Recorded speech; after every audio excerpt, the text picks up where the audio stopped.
नमस्कार, आप live cities देख रहे हैं। मैं हूं जय शुक्ला।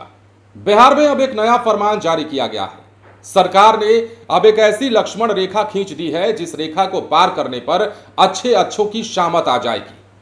सोशल मीडिया के इस दौर में हर कोई अपने खुन्नस निकालने का इसे जरिया समझ बैठा है।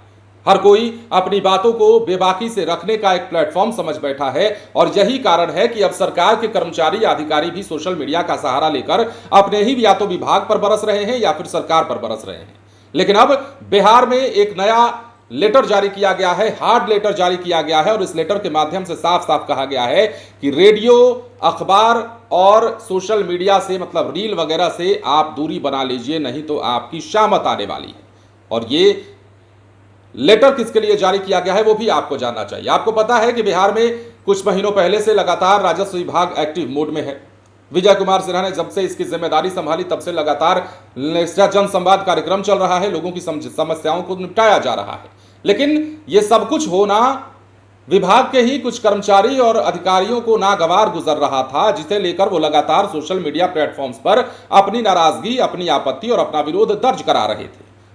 कई दफे कार्रवाई का हवाला भी दिया गया, कार्रवाई की धमकी दी गई और यहां तक कि इस राजस्व विभाग में ही पिछले दिनों हमने बृहद पैमाने पर हड़ताल भी देखा।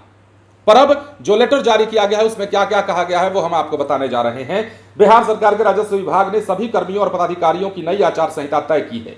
पत्र जारी कर सीमा पार करने वालों को कार्रवाई की हिदायत दी गई है।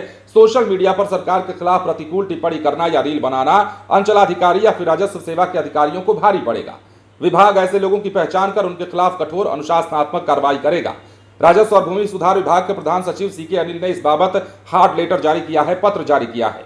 पत्र में कहा गया है कि कोई भी सरकारी सेवक किसी रेडियो प्रसारण में गुमनाम, छद्मनाम या फिर अपने नाम से किसी अन्य व्यक्ति के नाम से प्रकाशित लेख या समाचार पत्रों में प्रेषित पत्रादि के साथ ही किसी सार्वजनिक कथन में ऐसा कोई तथ्य या विचार व्यक्त करेंगे जो केंद्र या राज्य सरकार की किसी प्रचलित या नई नीति और कार्य के प्रतिकूल हो, वो अनुशासनहीन माना जाएगा। समाचार पत्रों या रेडियो से संबंध सरकार के पूर्व मंजूरी के बिना नहीं रखने का स्पष्ट निर्देश है। 12 दिसंबर 2025 से भूमि सुधार जन कल्याण संवाद का आयोजन किया जा रहा है और देखा जा रहा है कि कुछ अधिकारी कर्मचारी जो हैं इसकी आलोचना कर रहे हैं।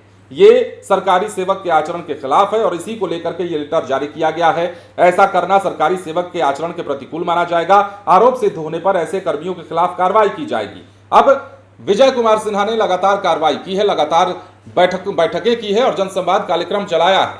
लेकिन यह कार्यक्रम जिसमें अधिकारियों की क्लास ली जा रही है, राजस्व विभाग के जितने भी बड़े बड़े अधिकारी हैं, चाहे वो अंचलाधिकारी हो या कोई और हो, सबकी क्लास लग रही है, सभी सस्पेंड किए जा रहे हैं। जो लापरवाह हैं उन पर गाज गिर रही है, जो काम करने वाले हैं उनको सराहा जा रहा है। लेकिन ऐसे में सरकार के इस कदम, विभाग के इस कदम की आलोचना कई लोग कर चुके हैं, खासतौर पर विभाग के ही लोग।